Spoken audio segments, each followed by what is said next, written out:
Bismillah. Biye juma ye, biye lahoroma donye. Ala nyini ani ala batuli. Ala madde darao de kamanga juma donya fe. Dobi faraka kosobe. Abudu wa iyyaka nasta'in. Ihdina siratal mustaqim. Siratal ladzina an'amta alaihim. Al-khairil maghdubi alaihim waladdallin.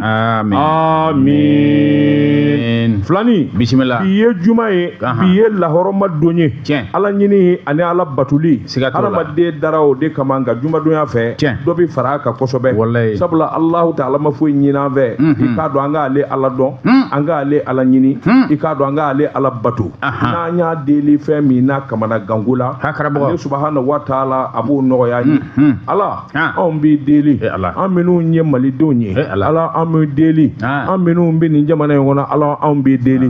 geleya ani ko mimba unga jamana kono na ngamana gwane do ala na nda boyoro don ala da banguma do ala ikado abara ana nyeni abe ala de bulu ala ombe deli ikanga jamana kishi kanga jamana tanga ikango jamana kishi kanga jamana tanga ala ikado ani balauche ikado ani gelache ala fongo fe no binani ikado jamana bayelemali walma abina ni fundini ni Allah do anu luche ala okika ala yakama oke Muhammadu Rasulullah sallallahu alaihi wasallam akache kumba sayyidina Ali sayyidina Badar Ali sayyidina Abubakar barka kama magani madne barka kama kurushu barka kama alquran lazim barka kama ala ambishu ni saliminge amina baye edi anyena amanye ala ambake edi kocho ala anyi deli anga shu ikado ananga salu ala amina anyi ala ikango barka ikango jidi ala ikabarka do andona ikabarka do ambonona malide chamani musuma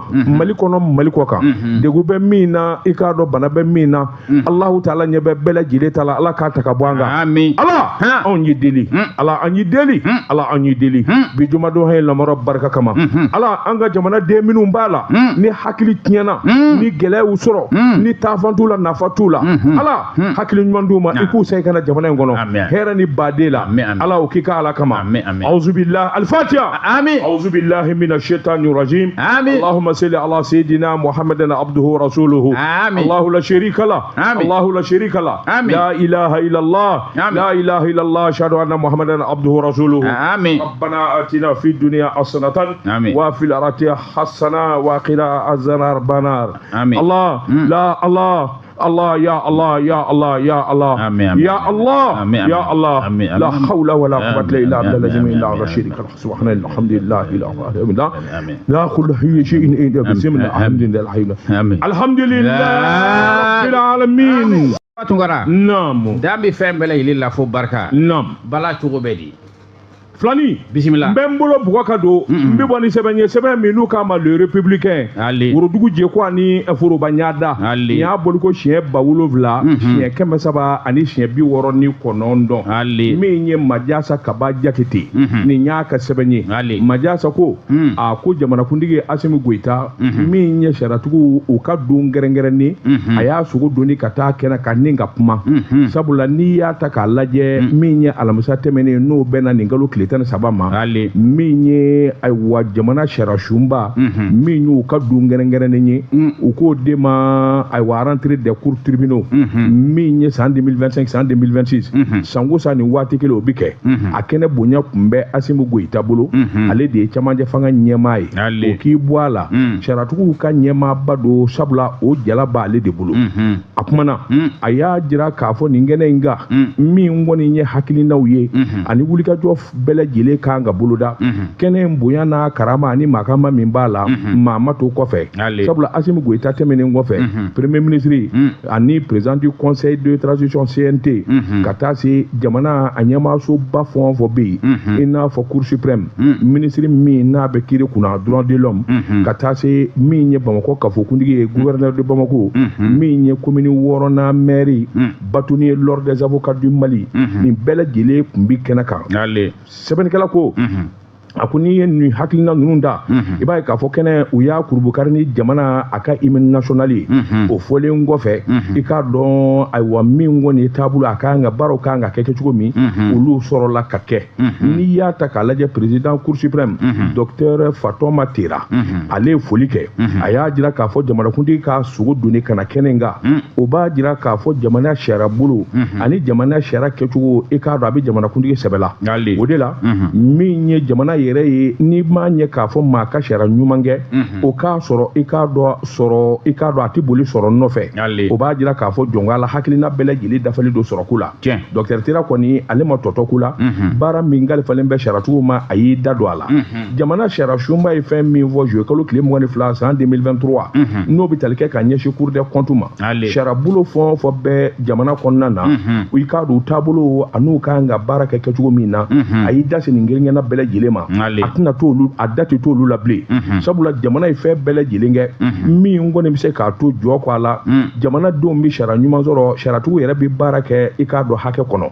jamanakuntigi y'a jira min ye Asimu Goyita ye a ko bila hakɛ a sigilen don ni nin ye o kuma bɛɛ lajɛlen k'i jija jamana in bɛ yɔrɔ min na bi n'an b'a fɛ danaya ka na an ni ɲɔgɔn cɛ n'an b'a fɛ jamana in ka kolosuma sariya tigɛ ko ɲuman o de ɲɔgɔn tɛ o ye kelen ye a filanan min ye jamana forobafɛn kɔlɔsili ye o ti ɲɛ abada fo sɛgɛsɛgɛli ni jateminɛ n'o yɛrɛ y'i bɔ a la min mana fili kɛ i ni ɲangini min fana ka kan o kan ka da i kan a ko nin ko damadɔ de bɛ kɛ sababu ye i k'a dɔn mɔɔw ka kɛ ayiwa damakɛɲɛ i k'a dɔn forobafɛn la ale dalen don a la k'a fɔ sariyatigiw jamana bara ka min kɛ cɛmancɛ fanga bara ka baara min kɛ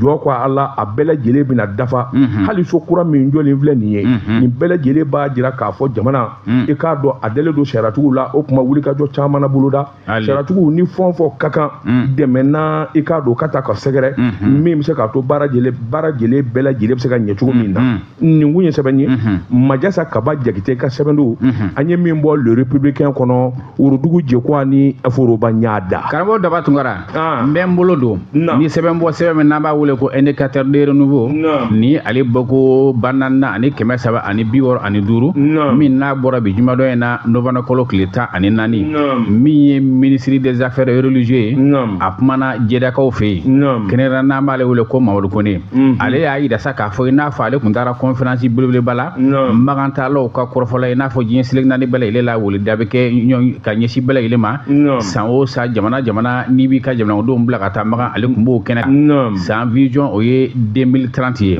karamɔgɔ Daba Tunkara min ye o ka télévision soba ye kuma jabara dɔ o ye ɲininkaliw tɛnku a la ka sababu kɛ min ye an ka jamanaba in kɔnɔna ye rumeur dɔ tun bɛ yen ni o ye kuma min n'a tɛ kala kan k'a yira sa k'a fɔ min ye Bamako ye k'a bɛ blocus la i n'a fɔ ka Bamako fantan 4 bɛɛ lajɛlen datugu jadisu fɛ ni o ye Bamaciw ye an ka minisiri a ye jaabili a y'o kɛ a y'a yira sa k'a fɔ an bɛ waati min n'a fɔ sisan min ye Bamako ye ka taa se Mali fantan 4 bɛɛ lajɛlen ma k'an ko ni an bɛ yan maaw bɛ k'u ka baara kɛ cogo min na baara bɛ ka kɛ ten k'a fɔ ko jatigɛ ko kɔni bɛ kɛ walasa min bɛ kɛ sababu ye ka Bamako ka datugu k'an n'o cɛ ka taa komi Jɛgɛdala ani Baji a ko fana mun y'an ka jamana ɲɛmaaw ye u bɛ wuli ka jɔ la fantan ni 4 bɛɛ lajɛlen fɛ maaw bɛ k'u ka baara kɛ n'a fɔ u bɛ ka kɛ cogo min na a k'o tɛ Bamako dɔrɔn ye dɛ a ko Mali fantan 4 bɛɛ lajɛlen bɛ o taabolo kelen kan a ko min ye an bɛ waati min n'a fɔ sisan bɛɛ kɔrɔfɔ minnu fɔ ka maaw bɔ u ka kili kan ko bɛɛ lajɛlen k'i ka kili sigi k'i ka baara kɛ k'i ka jamana ɲɛmaaw kɛ o lamɛn kɔrɔfɔ minnu n'a bɛ b'u da i ka baara kɛ ni o ye a y'a yira sa k'a fɔ jamana ɲɛmaaw ka bɔ objectif ye min ye Bamako ka taa se Mali fantan 4 bɛɛ lajɛlen la a ko o dɔnnen don kaban ka sababu kɛ o bɛ jamana ka sini ɲɛsigi ni ka o kofɔ minisiri ko nin kɔni ye kɔrɔfɔ ye maliden kelenna bɛɛ lajɛlen k'i ka sigi bɛɛ lajɛlen ka t'i ka ci la ka sababu kɛ k'a fɔ ko Bamako kɔni k'a datugulen don ko Bamako ni datuguli cɛ ka jan i b'a fɔ komi Jɛgɛdala ani Baji min ye nin conférence belebeleba ye nin y'a ta o 4nan ye min n'u y'a kɛ Jeda jamana kan ka sababu kɛ fana mun y'an ka minisiri ye a ye baaraba kɛ nin na ka sababu kɛ maliden minnu bɛ taa magan san o san maa kɔrɔ minnu kan ka taa ni dɔ ma far'o kan dɔ ma bɔ o la a ye o tare o janjo ta o kɛnɛ de ka u ye kuma jabarani ne k'a ɲɛsin a ma a ye ne jaabi kɛ ka malidenw bɛɛ lajɛlen ka kili sigi nin ye sɛbɛn an ye mun bɔ indicateur de renouveau la i Dunbiya ni y'ale ka sɛbɛn ye Kɔrɔ Daba karamɔgɔ dɔ b'a tun kɔrɔ ko bɛɛ lajɛlen bɛ laban tiɲɛ na siga t'o la bala cogo bɛ di filani n bi bɔ ni sɛbɛn ye sɛbɛn min n'u k'a ma zeniti bali sɛbɛnfura nin y'a boli ko siɲɛ 2,200 ani siɲɛ 90 fasiri buwa kari mori bɔ dabɔ nin y'a ka sɛbɛn ye gɔngɔrɔngɛriw bɛ datu nege bɔ basa la siga t'o la i k'a dɔn minisiri min n'a bɛ a dinɛ kunna a na kɛ a kun da mɛn magankaw kuma ɲɔgɔnya sɛbɛnnikɛla ko a k'i k'a dɔn o de ye kuma yɛrɛ koloma ye sabula an bɛ donni minɛ ko bi silamɛya dafala dɔ ye hijita ye nka hijita bilama a bɛ ne ka kɛ sogokan ye maa caman bolo min ye diinɛ ye a bɛ hinɛ de kofɔ a bɛ makama ani nɔgɔya de kofɔ nka wulikajɔ kura minnu bolo dalen don magankaw fɛ ka ɲɛsin hiji yɛrɛ kɛcogo ma a ko jɔn la maa caman b'a la o na magan nege minɛ awa ni k'i daya ten sabula i tɛna se k'a koro a ko n'i y'an ka farafinna wurudugu yan fan in da k'a lajɛ gɛlɛya caman donna hiji la gale min y'a nafolo kasabi y'a barika bonyana silamɛya dun ye awa nɔgɔya de kofɔ fɔlɔfɔlɔ min ye sɛnɛkɛlaw ye ka taa se bagan maralaw ma i k'a dɔn cikɛlaw ka taa se n k'i ɲininka bolola baarakɛlaw ma bɛɛ lajɛlen de bɛ wari fara ɲɔgɔn kan dɔɔni dɔɔni hijita waati ma se i k'a dɔn an bɛ fara ɲɔgɔn kan kɛ ni k'a koro a ko i k'a dɔn o bɔra a la min ye wari bakuruba sarali ye yɔrɔnin kelen o de bɛ kɛ wa waati dɔ fana fɔlen bɛ ni o kɔni sera ka sɔrɔ e ka ko ma dafa o y'i ka taali tiɲɛni ye o k'i bɔ yen min ye magankaw ye farafinna wurudugu yan fan in i k'a dɔn maa hakɛ dɔ de fɔlen fana bɛɛ a ko nin bɛɛ lajɛlen donnen don hijiko de la k'a daminɛ bamakɔ moti kayikaw fɛ yen mali duguba fɛn o fɛn bɛ yen mɔgɔw kamana gwannen don hiji t'a la yalima diinɛ yɛrɛ i k'a dɔn a ko ma gɛlɛya mɔgɔw ma wa a ko k'i bɔ yen n'i ye diɲɛlatigɛ yɛrɛ ta k'a gɛlɛya jateminɛ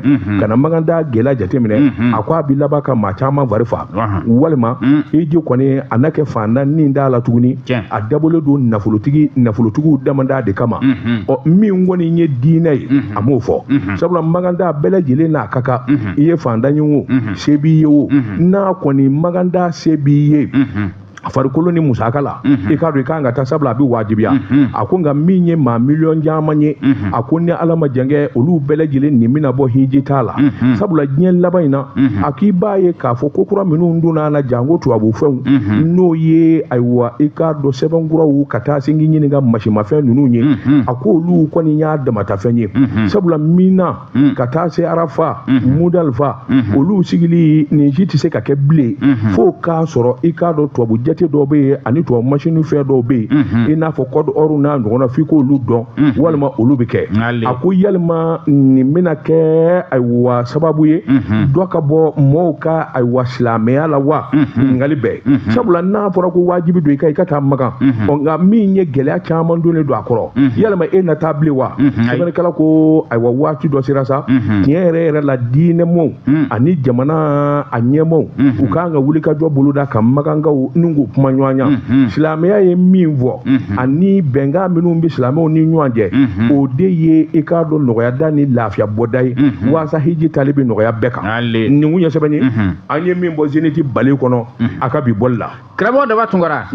galaba mana to min dilan o na kɔni o man di siga foyi tɛ o la n bɛ n bolo don ni sɛbɛn min n'an b'a wele ko nouvelle horizon an ka taa Ero Nouveau télé la Ero Nouveau TV olu ka baroda min bɛ yen kɛrɛnkɛrɛnnen n'an b'a wele ko foroba baro min ye chargé de mission ye Seku Boli ministère de réconciliation ale tun bɛ kɛnɛ in kɔnɔna na karamɔgɔ daba tunkara a ye kɔrɔfɔ caman u ye ɲininkaliw ta k'a sɛgɛrɛ mɛ a ka jaabi a ye jaabiw di jaabi min an bɛna mun ɲɛfɔ an lamɛnbaaw ɲɛna min ye kɔrɔfɔ ye Seku y'a yira sa k'a fɔ an bɛ waati min n'a fɔ sisan a ko gɛlɛya min b'an ka jamana kɔnɔna na a ko n'i y'a jateminɛ a ko a mɛnna dɔɔni a ko jamana in an bɛ kɛlɛ la depuis 2012 a ko pour que ka se k'a dɔn k'a fɔ mɔgɔw ka se k'a dɔn k'a fɔ ko gɛlɛya kɔni bɛ yen a ko kɛra kariburanko gɛlɛya min ni o daminɛna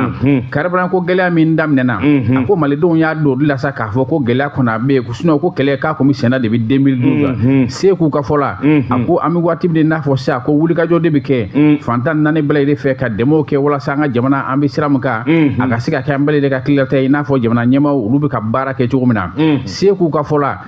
ko an bɛ waati min n'a fɔ sisan a ko n'i ye jateminɛ k'a ko kɔrɔfɔ dɔ fɔra k'a fɔ denmisɛn minnu bɛ yen kɛrɛnkɛrɛnna ni olu bɛ se ka marifa ni k'a matarafa min ye marifa ka di olu ma kɛrɛnkɛrɛnna min ye jamana ye ka se ka taa jamana kumabɔ k'o kɔrɔfɔ ko n'o kɛra jamana kɔnɔ k'o kɔrɔfɔ kɔni k'o tɛ se ka kɛ baasi ye ka sababu kɛ ko ni fɛn dir'i ma n'i bɛ se ka baara min kɛ n'i yɛrɛ y'a yira sa k'a fɔ n'i bɛ se k'a kɛ n ka se ka labɛn wa formation ɲuman ka k'i kunna k'i ka jamana kunnabɔ kɛrɛnkɛrɛnna k'o ye hakililata ɲuman ye Seku y'a yira sa k'a fɔ ko n'i ye jateminɛ kɛ nin baara in na a ko an ka jamana in kɔnɔna na ko n'i ye région caman jateminɛ a ko denmisɛn caman bɛ yen banbatu ka tɔ in na caman bɛ don a la ka sababu kɛ nafoloko la a ko an bɛ waati min na n'a fɔ sa ko n'i ye Segu yɛrɛ jateminɛ Segu village ka taa se n b'a f'i ɲɛna siya caman bɛ yen k'a daminɛ i n'a fɔ ale yɛrɛ fila ye ka taa se fulaw ma ka taa se siya caman bɛ yen olu kɔni b'a la nka caman bɛ don a la min ye nafoloko de bɛ u bila baara in na nka a ko an bɛ waati min na n'a fɔ sisan a ko min ye citerne kɔnba minnu ye ni olu bɛ na u natɔ a ko ka kɔnba kɔni k'a transporter ko gɛlɛya caman b'a la karamɔgɔ Daba Tunkara a ko misali la a ko torosi fila a ko ni olu ye n b'a f'i ɲɛna citerne natɔ to ko n'u ye kunkan bɔ yɔrɔ jan k'a bɛ kɛ sababu ye gɛlɛya bɛ na ko mais an bɛ waati min n'a fɔ sisan min ye an ka jamana ye ale kɔni bɛ kala turu min na min ye denmisɛnw ye n'a ka di denmisɛn min ye k'a fɔ i bɛ jamana dɛmɛ k'a ka kan ni formation kɛr'i kunna a ka kan i ka wuli ka jamana in i k'a dɛmɛ Seku ka fɔ la ko wuli ka jɔ ka kɛ sanga ani waati bɛɛ lajɛlen walasa an ka jamana in bi yɔrɔ min an bɛ min kɔnɔna na a bɛ se ka ban cogo min na a ko min ye torosi kɛlɛ ka na Bamako ka taa yɔrɔ caman na a ko nin si nafa tɛ maa si ka malidenw ka tɔɔrɔ de b'a la maliden bɛɛ lajɛlen don min bɔ hakili kelenna bi Daba nin ye sɛbɛn ye an ye min bɔ nouvelle horizon kɔnɔ bi sɔgɔmada la i bonya b'a la karamɔgɔ Daba Tunkara filani bisimila n bɛ n bolo bugɔ ka don ni ka bɔ ni sɛbɛn ye sɛbɛn min n'u ka malien dépendant a bolo ko siɲɛ 600 ani siɲɛ 29 Mohamed Aidara Siribukɛ nin y'a ka sɛbɛn ye filani a bɛrɛ taa den min n'a b'a fɛ ka fɔɔnɔ n'i bolo kasa ma ci o n'u kɔrɔ i ka dɔn o b'o ka fɔɔnɔ teliya kosɛbɛ a ko wuli ka jɔ la jamana in kɔnɔ Mali ni ŋana ti ban ŋana i k'a dɔn don o don i n'a ŋana kura mɛn a ko i k'a dɔn bi ko ma nin jɛ in bila a ka ŋanaya la a tɔgɔ de ye ko Ibrahima Kara Ɲara a ko yalima min ye ayiwa fadenya ye ani juguya yalima o takun ka ɲɔgɔn sɛgɛrɛ an ka jamana kɔnɔ maa minnu b'a la n'u bɛ nafolo ɲini nafolo in dun di da u kelen ma sabula u ni bɛɛ lajɛlen jɛlen don wari la munna i k'a dɔn mɔgɔ bɛ taa bila olu to a tiɲɛni walima u naani na a ko o mankan a ko ka sababu kɛ mun ye min ye Ibrahima Kara Ɲara a ɲɔgɔnna ka dɔgɔ kosɛbɛ sabula funankɛni ncinin don san 30 ani san 3 a bɛ baara min kan k'a kɛ don o don de ɲɛtaa bi sabati sabula n'i bɔra i ka jamana kɔnɔ ka taa jamana wɛrɛ k'i wele i ka baara kelen kama o b'a jira k'a fɔ e ka jamana ye toit duman sɔrɔ i yɛrɛ ye toit duman sɔrɔ kabini san 1970 i k'a dɔn Dankɔrɔba in a ye jago daminɛ a fa nɔfɛ o de y'a kalan ni ka kilisi caman d'a ma o wulikajɔ n'o jateminɛ a n'a ye kangari minnu d'a ye o de kɛra sababu ye i k'a dɔn a ka wulikajɔ cari ni k'a jija kosɛbɛ min ye groupe Bama ye a nan'o sigi sen kan o sigilen sen kan i k'a dɔn bolofara 100 ni kɔ bɛɛ lajɛlen ka se ka don ko kɔnɔ sabula sugubulo ani baaraw kolo giriw ani yɔrɔ jɔw ka taa se ɲininka sira dilanw ma Dankɔrɔba in ɲinini da nin bɛɛ kan a ko wulikajɔ la n'i y'a mɛn BTP n'o ye ayiwa jɔliw ye n'o ye baara kolo giriw ye ka taa se ɲininka ayiwa bolofɛnw olu yɛrɛ kɛlen jamana kɔnɔ ka taa se feerefɛn wɛrɛ ma i k'a dɔn pétrole b'o la fɛn caman wɛrɛ b'o la a ko wulikajɔ nana boloda sugu jalen min kɛ jamana wɛrɛ de ɲɛ bɔra a fɛ min ye ayiwa Senegalikaw ye cakɛda min b'a bolo n'o bɛ jɔli kɛ u ko Royal BTP tuma min n'a taara Senegal nin y'a san 3 ye olu nana danaya d'a kan sabula université belebeleba den dɔ bɛ Tamba Senegali jamana kan i k'a dɔn u nan'o jɔli d'a ma a y'o baara kɛ k'o ban an bɛ don min na ko bi min ye baarakɛla cɛ 500 i k'a dɔn o de bolo bi ca la sa kalo 12 maa 2000 waati olu bɛ to ka baara fana sɔrɔ a bɛ n'u dahirimɛ sɔrɔ maliden de barikalen bɛ nin ko in na kosɛbɛ Senegali jamana na sabula i k'a dɔn a fɛra ye a nɛgɛsiri la i k'a dɔn ayiwa min ye a ingénieur ye nin bɛɛ ye maliden ye minnu dalen don ka taa Senegal ni ka baara kɛ sɛbɛnnikɛla ko i k'a dɔn sariyaw kɛr'o la sabula kɔsɛn in na Sénégalikaw yɛrɛ y'a jira k'a fɔ jɔnko ala Sénégali yɛrɛ bɛɛ a bɛ ni ka san 20 bɔ i k'a dɔn cakɛda min n'o ye Royal BTP ye a ye baara min k'u ka jamana na a ɲɔgɔnna ma deli ka kɛ Chinois ni Indu ka taa se Sénégalikaw yɛrɛ ma ani jamana wɛrɛ denw i k'a dɔn BTP la u ka baara ɲɔgɔnna tɛ yen o k'i bɔ yen a ko dankɔrɔba in i k'a dɔn a ka dɛmɛ bɛ ɲɛsin kosɛbɛ o dɔgɔtɔrɔso ka dɔgɔ a tɛ bɔ télé la i k'a dɔn a tɛ fɛn fɔ maa ye a ka dɛmɛ ma se dɔgɔtɔrɔso minnu na e ka ɲininkali kɛ kɛrɛnkɛrɛnnen ɲɛna min ye Mali dɔgɔtɔrɔsobaw ye i k'a dɔn min ye Luxembourg a ye dɛmɛ ta ka denmisɛnninw sɛgɛrɛ Dakar kelen o fana kelen bɛ ten o k'i bɔ yen a ko n'i ye jateminɛ kɛ i k'a dɔn maa wɛrɛ minnu b'a la n'a bɛ dɛmɛ ta k'olu sɛgɛrɛ fantan ni dɛsɛbaatɔ o fanga ka bon farikoloɲɛnajɛ ka yiriwa a k'i b'a ye dɛmɛ bɛ ta kosɛbɛ ni ka an ka dulata jɛrɛjɛkulu sɛgɛrɛ hali min ye n ɲininka an ka samatasɛgɛw ye dɛmɛ bɛ ta k'olu sɛgɛrɛ dɔgɔtɔrɔsow kɔnɔ dɛmɛ bɛ ta min bɛ se k'a to i k'a dɔn bɛɛ lajɛlen ka se ka damakɛɲɛ foraji baw ni dama min sena jamana kɔnɔ i k'a dɔn a fanga ka bon a ko an bɛ don min na ko bi maa o maa b'a la an ka jamana den la n'i kɛra ŋana ye diɲɛ jamana wɛrɛ la an k'an k'o tigi tanu an k'an k'o tigi dɛmɛ an k'an ka wulikajɔ bolo da i k'a dɔn min bɛ se k'a to o tigi o bɛ dusu sɔrɔ min bɛ se k'a to hali bi o bɛ dɔ fara ɲumanya kan ka ɲɛsin jamanadenw ma a ko Mali de ye jamana ye a den de bɛ bɔ a ka jamana kɔnɔ ka taa nafolo ɲini jamana wɛrɛ kɔnɔ kɔfɛ ni ka na n'a ka jamana kɔnɔ jamanaden bɛɛ lajɛlen dama bɛ kɛ a la farafinna woroduguyanfan in fɛ a ko n'i ye BTPw ta k'a lajɛ jɔnko ala Ibrahima Karan ɲɛna a tɔgɔ bɛ fɔ cakɛda minnu kunna a ɲɔgɔnna ka dɔgɔ nin kun ye sɛbɛn ye an ye min zalo ni k'a bɔ indépendant kɔnɔ a ka bi bɔli la karamɔgɔ Daba Tunkara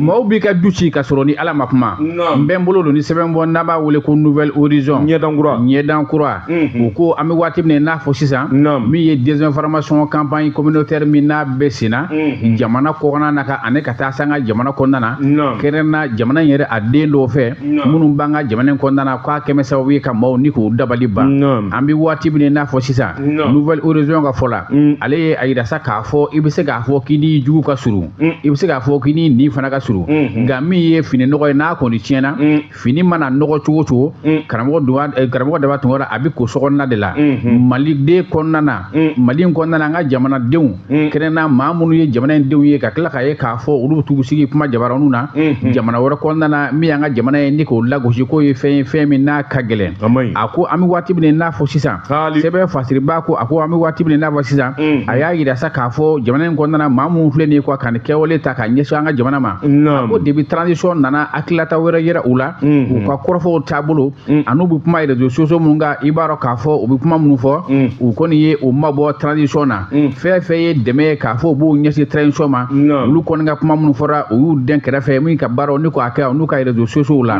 sɛbɛn fasiriba ka fɔ la a ko an bɛ waati min n'a fɔ sisan a ko n'i ye jateminɛ kɛ Maliki Konate o min ye journaliste ye bloqueur ye a ko o ye kɔrɔfɔ caman fana o y'o fɔ kuma jabaraninw kan ni ka tɛmɛ o tɛmɛnen kɔfɛ min ye Etienne Kaba Sisoko ye ale fana ye kɔrɔfɔ caman fɔ ni ka ɲɛsin an ka jamana ma fa kaba Etienne fa kaba Sisoko ale ye kɔrɔfɔ caman fɔ ka ɲɛsin an ka jamana ma a ka kɔrɔfɔ ninnu caman bɛ yen o kɛra sababu ye maliden caman dabali banna min ye jamana yɛrɛ ni maa minnu bɛ ɲɔgɔn na sanga ani waati bɛɛ lajɛlen a ka kɔrɔfɔw bɛ taalen olu senkɔrɔma dɔɔni kan i n'a fɔ ni o ye GSM ye ka taa se ji ma o kɔni o kɛra kabako ye maliden bɛɛ lajɛlen dabali banna min na sɛbɛn fasiriba ka fɔ la a ko n'i ye jateminɛ kɛ an ka jamana kɔnɔna na min ye jamana in denw yɛrɛ ye ka tila k'a ye n'a fɔra jamana ni maa wɛrɛw bɛ ɲɔgɔn na aw kan ka ye jamana fanfɛla la nka n'a fɔra aw bɛ ka taa sira min fɛ sira min b'a yira k'a fɔ a bɛ ka olu senkɔrɔma don a ko o ye fɛn ye fɛn min n'a bɛ maliden bɛɛ lajɛlen dabali ban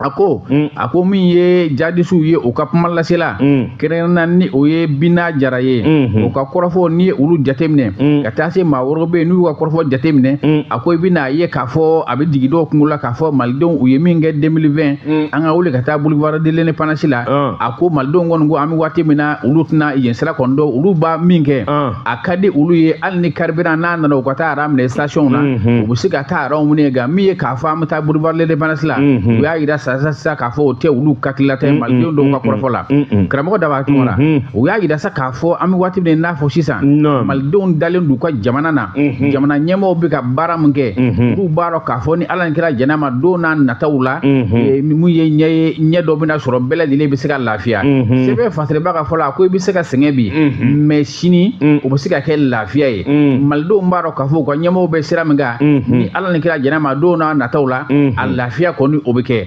nin ye sɛbɛn an ye min bɔ nouvelle horizon kɔnɔ bi sɔgɔmada na karamɔgɔ Daba Tunkara filani an bɛ Tezara premier min ni ka sɔrɔ ka segin ka na tiɲɛ Daba Tunkara n'an bɛ taa an bɛ se o tɛ kalon ye bala cogo bɛ di filani i ye muso min furu sugu dɔnya fɛ n'o y'a ka minɛnw de k'a bɛ taa don a jɔ i bɛ siran filani n bɛ bɔ ni sɛbɛn ye sɛbɛn min n'o k'a ma la relance a bolo ko siɲɛ 190 ani siɲɛ 3 maa min y'a sɛbɛn a to a de ko AD AD ko n ka furu bɛ n sɛbɛn la i k'a dɔn wulikajɔ joona y'o fura ye directeur général des impôts Amadou Fall Janka i k'a dɔn n di sigi kuma minnu bɛna fɔ n ye ayiwa ni ka baara kɛ n yɛrɛ de bɛ taama ne ni n ka directeur ka taa ɲɛ da n ka cakɛda bɛɛ kan kɔma ni ɲɛmaa tɛ l'impôt la sabula an bɛɛ lajɛlen de bɛ fara ɲɔgɔn kan min bɛ se k'a to baara bɛ ɲɛ o la a ka danga ani secrétaire général min bɛ syndicat impôt kofɔ Sunkalo Tarawele ka taa se i k'a dɔn maa o maa n'o b'a nɛgɛ kɔrɔ novembre kalo tile 10 a 11 a ye wulikajɔ boloda l'impôt ka bolofaraba DGE n'o ye direction des grandes entreprises ye a fɔlɔla yen na kuma min n'a sera yen min ye commune wɔɔrɔw ye a sɔrɔla ka t'i ɲɛ da olu kan sɛbɛnnikɛla ko i k'a dɔn ayiwa Amadu Janka Fall ka nin d'a ma yen a bɛ basigi de kofɔ baara kɛkoɲuman a b'o de kofɔ sabula i k'a dɔn ayiwa min ye kɔmaw ye ani baara kologiri kɛbaw ani ninnu bɛɛ lajɛlen de bi jɛ ka kuma min bɛ se k'a to gɛlɛyaw ani nɔgɔya an k'o fɔ ɲɔgɔn ye wulikajɔ la min ye Amadu Janka Fall ye DGCE kuma min n'a sera yen a yɛrɛ bɛ yen dɔn sabula a y'i to yen de ni ka kɛ l'impôt directeur général ye i k'a dɔn wulikajɔw la i b'a ye k'a fɔ olu ka wulikajɔ wari sɔrɔli la l'impôt la fanga ka bon utikalo tile 29 tɛmɛnen min ye DGE i k'a dɔn o ye wulikajɔ min kɛ a n'a ye sɔrɔ min kɛ 170 ani 4 olu tɛgɛ dar'u ka kaba k'o bila ayiwa kɛsu kɔnɔ o kuma o b'a jira k'a fɔ hali bi n'a ka bi gɛlɛya bɛɛ wulikajɔ kura minnu bɛɛ an ka jamana i k'a dɔn a kɔsɛmɛnen bɛ fɛn damadɔ la o n'a ta bɛɛ ninnu bɛ wulikajɔ min na i k'a dɔn a fanga ka bon l'impôt directeur a dama dog'a la a ko a dalen don a la ale i k'a dɔn ani minnu bolo bɛ ɲɔgɔn bolo nin ye jamanakuntigi ka taa se ministre min bɛ nafolo kunna u kɛlen bɛ ka danaya min da l'impôt kan u b'a fa sabula ale jigi tɛ waro abada u ka hakilina ye kelen ye o de ye jamana jɔli ani jamana ɲɛtaa ye a ko DGE fanga ka bon jɔyɔrɔba b'u la l'impôt ani jamana nafolo sɔrɔli la o k'i bɔ yen min ye comité syndical i k'a dɔn o secrétaire général tun b'a nɔfɛ o yɛrɛ kumana a ko jɔnwala ale bɛ foli ni tanu kɛ ka ɲɛsin l'impôt baarakɛla bɛɛ ma a bɛ foli kɛ ka ɲɛsin min ye directeur ba yɛrɛ ye n'o ye Amadu Janka Fall ye Sunkalo ko a ko l'impôt bi danga mina bi o lɛ n'u baara ka wulikajɔ min kɛ u baara ka sɔrɔ min kɛ u bɛɛ lajɛlen ni foli ka kan o kuma olu yɛrɛ u bɛɛ awa direction générale i k'a dɔn u b'u tɔnkɔrɔ u b'u dɛmɛ kosɛbɛ an bɛ don min na ko bi min kɔni ye Amadu Janka Fall ye wulikajɔ ani nataw la a kelen bɛ ka baara kura minnu bolo da min bɛ dɔ fara sɔrɔ kan a ko min ye ayiwa DG grande entreprise a bɔra yen min kɛ a y'i kun da commune 1 l'impôt commune 2